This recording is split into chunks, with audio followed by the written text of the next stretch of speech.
সমস্ত বকুল আর চাপা নিজেদের মধ্যে চোখ চালিত করে হাসি ঠাট্টায় মেতে উঠল।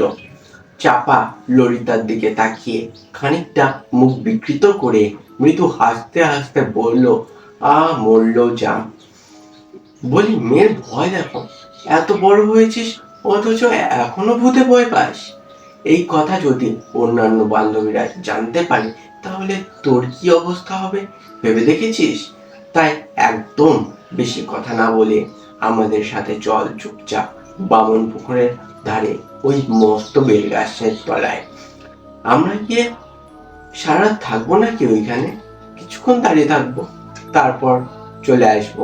তুই দেখবি আমাদের কারোর কিচ্ছুটি হবে না।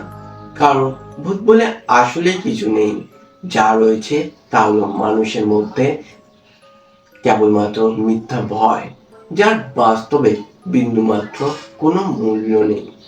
আর কিছুই বলতে পারে না ললিতা। মুখ বন্ধ করে সে চুপচাপ হাঁটতে থাকে চাপা আর পুকুরের পিছন পিছন। কিন্তু তার মনের মধ্যে কে যেন কু ডাক ডেকে ওঠে। তার বারে বারে মনে হয় ওরা যেটা করতে চলেছে সেটা কিন্তু খুব একটা ভালো কাজ হচ্ছে না। মৃদু স্বরে ললিতা ফের বলে উঠল, এখনো সময় আছে, ভালো করে একবার ভেবে দেখ তোরা আমার কথা। আমার কেন জানি না মনে হচ্ছে ওইখানে না যাওয়াটাই আমাদের পক্ষে ভালো। ওখানে গিয়ে সত্যি যদি কোনো বড় বিপদ আসে তখন কি হবে আমাদের? আরে ধুর, তুই চুপ কর তো।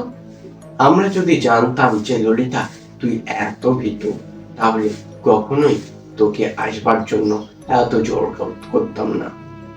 পা চালিয়ে চল, দেখি তাড়াতাড়ি, আমার যে আর তর্স হইছে না মোটে। তোরা হয়তো এখন আমার কথা শুনলি না, কিন্তু পরবর্তীতে তোদের না আফসোস করতে হয় আমার এই সাবধান বাণী না শুনবার জন্য।